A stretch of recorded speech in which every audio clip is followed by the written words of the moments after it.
Bonjour, je suis effectivement Philippe Blanc, je suis cardiologue au centre de rééducation Sainte-Clotilde et au centre de rééducation Ilang-Ilang qui se situe au port. Alors le thème de la présentation c'est l'insuffisance cardiaque et l'activité physique chez l'insuffisance cardiaque. Pourquoi j'ai choisi l'insuffisance cardiaque? Bien parce que tout simplement on en a de plus en plus à prendre en charge des patients insuffisants cardiaques. Avant les patients mouraient et avec les progrès de la médecine et de la cardiologie interventionnelle ou chirurgicale d'ailleurs, les patients vieillissent et on a de plus en plus de patients insuffisants cardiaques. Et l'activité physique chez l'insuffisant cardiaque, ça devrait être quand même un des traitements qu'il faudrait prioriser avec, il faut bien le dire, dans le parcours des soins maintenant, les recommandations le disent, il faut un séjour en rééducation cardiaque pour tout insuffisant cardiaque. Donc si dans vos patients vous avez des insuffisants cardiaques, n'oubliez pas qu'un des traitements majeurs et celui qui marche le mieux, beaucoup mieux que tout ce qu'on peut faire, c'est quand même la réhabilitation cardiaque. Ça marche bien parce que c'est une prise en charge qui est multidisciplinaire, qu'il y a bien sûr l'activité physique, mais il y a bien d'autres choses, parce que ce sont des malades qui sont compliqués, qui sont lourds à gérer, et il faut effectivement des consultations répétées, il faut des soins répétés, il faut adapter le traitement en fonction du patient, optimiser les médicaments, les prendre en charge au niveau psychosocial, etc. Et on ne peut pas envisager finalement la mise en place d'une activité physique sur le long cours sans un passage par de la rééducation cardiaque. C'est quasiment impossible à penser. Alors, la rééducation cardiaque a prouvé ses bénéfices, ils sont très nombreux chez l'insuffisant cardiaque, mais tout le problème va être en fait l'après-centre, l'après-rééducation cardiaque, et on sait en fait que la poursuite d'une activité physique après rééducation, elle est hautement recommandée, tout simplement parce qu'elle a des bénéfices également importants en termes de réhospitalisation, de mortalité et de qualité de vie et de diminution des symptômes. Je dirais le gros problème chez les insuffisants cardiaques, c'est les réhospitalisations. C'est les patients qui arrivent en aigu, on découvre l'insuffisance cardiaque, ils rentrent à domicile, et on sait que dans un nombre effrayant de cas, eh bien, ils vont revenir à l'hôpital dans les mois qui viennent. Donc il faut tout encourager dans le parcours de soins pour éviter ces réhospitalisations. Alors des études ont montré, ou des méta-analyses ont montré ces très nombreux bénéfices de poursuivre l'activité physique après la réhabilitation. Alors je vous propose 3 questions, ça va aller vite. La première, quels sont les moyens qui permettent donc à un patient de faire de l'activité physique après de la rééducation? À La Réunion, qu'est-ce qui existe comme structure qui permettent aux patients de continuer l'activité physique après en particulier un séjour de réhabilitation? Et la dernière, ça serait quel serait l'avenir que l'on peut réfléchir entre tous les praticiens, qu'ils soient spécialistes, hospitaliers, médecins généralistes, médecins traitants, bien sûr. Alors, qu'est-ce qui marche ou qu'est-ce qui a été essayé? En fait, on va aller assez vite. Il y a eu des premières études qui ont fait des suivis téléphoniques de relance ou des consultations de relance, et ça a montré qu'effectivement, quand on relance le patient, il fait un peu plus d'activité physique.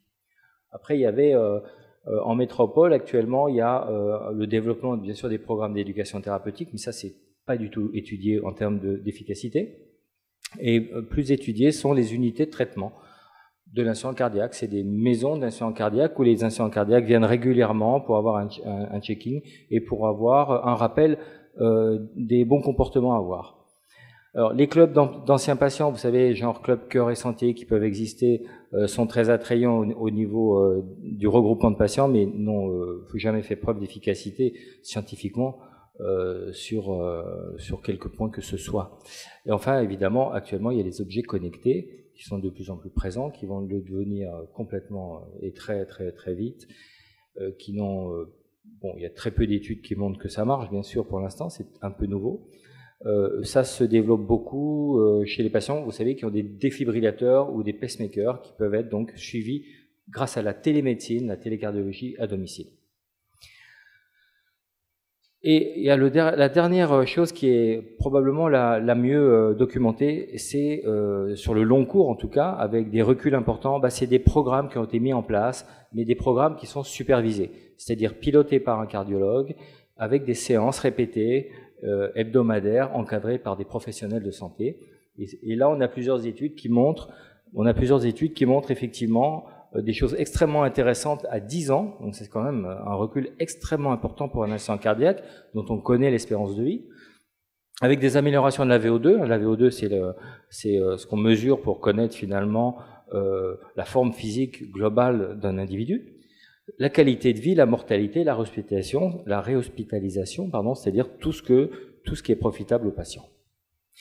Donc, on voit qu'il y a quand même des pistes intéressantes que l'on peut utiliser chez l'insuffisance cardiaque après un programme de réhabilitation. Et à La Réunion, donc, vous savez peut-être, ou peut-être pas d'ailleurs, il reste 5 minutes, mais ça va aller. Vous avez compté le temps de retard que j'ai eu au départ? Alors, ça va aller. Un programme, en fait, pour un accident cardiaque, il doit répondre à 4 critères majeurs. Ça doit être sur le long cours, parce que les one-shots, ça sert à rien.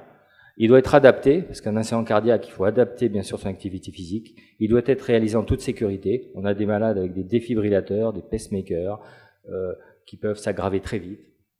Et il doit être efficace. C'est pour ça qu'à la PERF, on a mis en place des programmes un peu comme on a vu tout à l'heure, supervisés, encadrés par des professeurs APA et par des infirmières. Il y en a sur toute l'île. Et alors, est-ce que c'est efficace? Parce que le dernier point, c'est qu'il faut quand même montrer que c'est efficace pour continuer de tel programme, puisque l'ARS nous fait confiance, l'ARS nous donne donc des moyens financiers pour faire marcher cette association. Alors, on a mené une étude relativement simple, on a pris 30 patients en sortie de rééducation, il y a 30 patients qu'on a laissés chez eux, entre guillemets, et il y a 30 patients qui ont été à la PERF, et on a étudié donc à 1 an un certain nombre d'indicateurs qu'on s'était fixés initialement. Alors, est-ce que la PERF fait mieux que si le patient rentre à domicile et se débrouille tout seul? Oui. On pratique un test de marche des 6 minutes, qui est un excellent indicateur chez l'insuffisance cardiaque de la capacité physique. Et on voit qu'en vert, le test de marche, donc chez le groupe APERF, donc groupe programme supervisé, augmente, alors que chez le témoin, il n'augmente pas.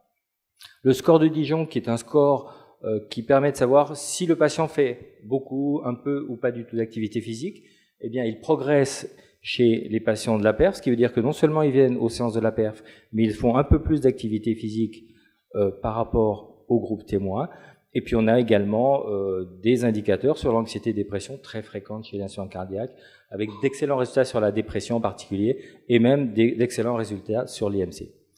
Alors, qu'est-ce qu'on pourrait envisager dans l'avenir? Eh bien, de notre côté, bien sûr, ce serait poursuivre l'action de la PERF, qui marche, on l'a vu, mais ce serait de réellement, je pense, si c'est le message que je voudrais laisser aujourd'hui à La Réunion, là, dans cette réunion et à La Réunion, ce serait de pouvoir proposer réellement une véritable filière de soins pour le patient insuffisant cardiaque, qui est un vaste projet, mais qui permettrait de regrouper à la fois les hospitaliers en sortie donc d'hospitalisation en aigu, la réhabilitation cardiaque, les dispositifs associatifs et la médecine de ville, dont les médecins généralistes, effectivement, pourraient être entièrement à part égale avec tout le monde dans le suivi des patients sur le long terme.